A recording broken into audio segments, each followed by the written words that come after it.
Thank you for tuning in and learning more about our options for in-person and virtual instruction next year. My name is Leanne Rice, and I'm the Associate Superintendent for Teaching and Learning in Forsyth County Schools.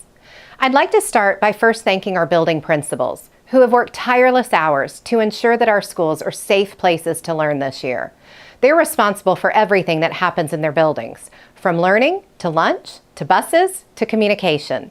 The amount of time they've spent with their administrative teams to create schedules, develop new procedures, contact trace, measure classroom spaces, purchase safety materials, speak with families, counsel teachers and staff, and reassure the public has been absolutely critical in our ability to keep our schools open. It's a privilege to work alongside them as we strive to provide the best possible environment for your children. Next, and even more importantly, I'd like to thank our teachers and staff. When we were sent home on March 13th last year, not sure of when we could return, we had no idea of the true challenge that was ahead of us. Our teachers rose to the occasion then, and they still do to this day. I couldn't be more proud of their passion, determination, and effort. Many teachers spent countless hours last summer preparing for teaching in a virtual environment. They learned new tools, investigated new strategies, and bravely faced a new adventure. They brought their personalities and passions into the learning environment, be it in the classroom or on a screen. They continue to create new learning activities for students, they engage in professional learning for their own growth, and they work collaboratively with others across the district to share best practices. The road has not been easy, but we have persevered and we've become better. Our district leaders stepped up as well. To support our teachers, the content specialist, instructional technology specialist, and instructional designers shared technology tools and instructional strategies to design creative ways to engage students, no matter whether they're learning from a classroom or from home. Our directors of facilities, food service, transportation, finance, and technology have reallocated funds, researched federal grants, provided needed equipment and services, and trained their staffs for new challenges. And in our student support and special education departments, these leaders have just been incredible. They have focused on our children's needs, and by that I mean all of their needs, not just the academic. Our nurses have been nothing short of superheroes throughout this year. They, along with our counselors and social workers, have striven to make sure that your children feel safe, physically, socially, and emotionally. But I would be remiss if I didn't also thank you, our students' parents, grandparents, family members, and guardians. Like us, you've endured many challenges this year. Many of you are working from home, and some of you are serving as learning coaches for your children. You are making decisions for your family, hoping that your children will be safe, loved, and nurtured, and that they will grow and learn despite the uncertainty that surrounds us. Throughout this year, you have supported us and partnered with us to ensure that your children's needs are being met. It hasn't been easy, and we may not have agreed on every decision, but we are truly grateful for your partnership and support. I say all this to share with you that our ability to provide multiple options for learning this year has been a true team effort. During a time of pandemic, fear, and uncertainty, our community came together to focus on our most important asset, our children. There's nothing more important than serving, supporting, loving, and caring for our next generation, and it took all of us to do this. So thank you. As we prepare for the 2021-2022 school year, we are seeing a light ahead. Our teachers and staff have been offered vaccinations, and the number of positive cases and quarantined students has been declining over the last couple of months.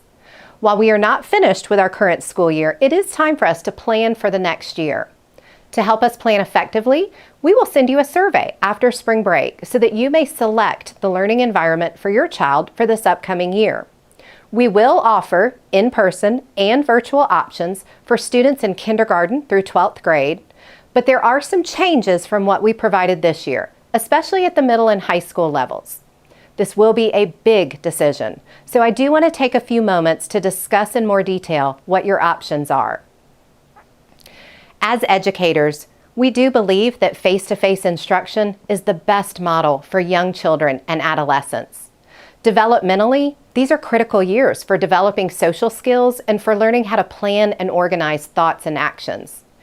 Our elementary and middle schools spend much time helping students develop these skills so that by the time they enter high school, they're becoming independent learners who can advocate for their needs.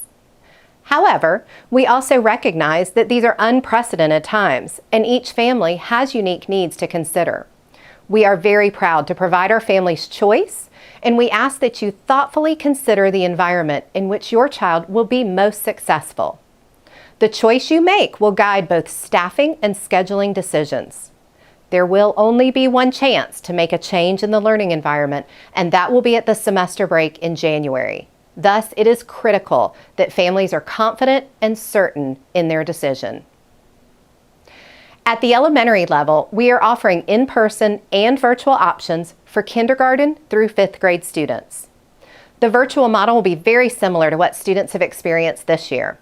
There will be at least 3 to 4 live synchronous sessions each day where students will be required to log in and participate throughout each of those class periods. Continuation in the virtual option is dependent on your child's active participation and work completion each day.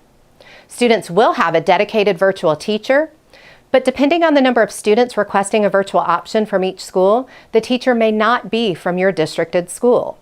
For example, if your child is a 1st grade student and only 10 1st grade students at your school select a virtual option, those students may be grouped with virtual students at a different school with a teacher from that building. Additionally, if you elect to make a change at the end of 1st semester, there's a very high chance that your child's teacher will change in January. There is one exception at the elementary level in our ability to provide choice in the learning environment. Unfortunately, we will not be able to offer a virtual option for our dual language immersion classes. This is a program based on direct interaction between teachers and student success is based on the immersive environment that surrounds students with modeling, cues, images, and language. At the middle and high school levels, we're providing 3 options. Students may come to school and learn in person. Students may learn from home in a live, synchronous environment, or students may learn from home in a self-paced, asynchronous environment.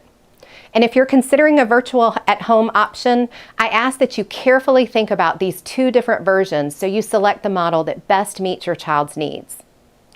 If students choose the synchronous or the live option, they will be required to log in to every class scheduled each day. And during each class period, teachers will host a 20 to 30-minute live interactive lesson with the remaining class time available for independent work or teacher assistance. Active participation and timely work completion are both essential to remain in this option. This is not an option to select if your student cannot be online and actively participating throughout the school day. On the other hand, if students prefer to work in a self-paced environment, you may select the asynchronous program called Forsyth Virtual Academy, or FVA. The FVA program has been in existence for several years and serves as a good option for students who can plan and organize their time and work independently to meet deadlines. With this option, assignments are posted at the beginning of the week, and students must complete and submit all work by the end of the week. There are no required live sessions in this model. Communication between the teacher and student occurs through It's Learning, our learning management system. This may not be the right option for you if your child has many questions that need to be answered quickly, or if they like frequent direct interaction with teachers and students. For both middle school and high school, it is important to note that we are not able to offer all courses in the virtual format, which you may have experienced this year. Many of our career tech, fine arts, and AP lab courses require that students be in a face-to-face environment to successfully master the curriculum and standards. For example, it would be very difficult to take an automotive class virtually, where students need to be able to use specialized equipment to service the vehicles.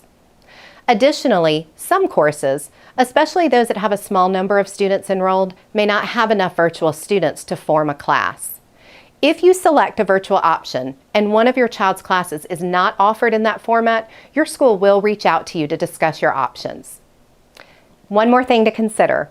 If your child is currently receiving services through an individualized education program or an IEP, the Georgia Department of Education has asked that we schedule an IEP meeting with you to discuss your child's placement.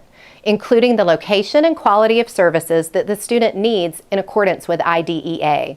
Because of this, if you select a virtual option for your child's case manager will reach out to you to schedule an IEP meeting to discuss the appropriateness of instruction through the digital platform. I recognize that this is a lot of information to think through, which is why I wanted to share it with you before the survey comes out next month. We ask that all families complete this survey so that we can plan effectively and create classes with optimal class sizes for each environment. It's a big decision, but we will hold you to your commitment due to the amount of time and effort it takes to coordinate the master schedule and the teaching assignments. Normally, our schools begin planning for the next year in February, and it takes several months to ensure that every child has the correct schedule and class placement, especially in our high schools where they have over 2,000 students. In addition, our teachers need to know if they're teaching in-person or virtual classes next year so they have time to adequately prepare. If you're having questions or concerns about this decision, it might also help to reach out to one of your child's current teachers and get their thoughts. They'll be able to share with you how they've seen your child learn best and where he or she may have struggled in the current environment. When we return from spring break on April 12th, your school will send you a survey where you will select the learning environment for your child next year. If you have more than one child, you'll need to complete a survey for each child. I'm a mom of twins, so I'll complete 2 surveys. The survey will be available to you from April 12th to April 30th, and it's due no later than April 30th. Again, it's so important that you complete the survey so we have the most accurate information to build classes and assign teachers. If you don't submit a response by April 30th, your child's placement will default to learning in person. So please take a few minutes to respond to our survey. Your voice is important, and we want to know your preference. I sincerely thank you for your time today. It's an honor and a privilege to work for Forsyth County Schools and to help design instructional experiences and environments that enable our students to learn and grow and become the people they're meant to be. We value our relationship with you, and we're grateful for the trust that you have placed in us. I wish you the very best as we come to the end of this school year, and I look forward to the 21-22 school year with renewed spirit and passion. My highest regards to you and your families.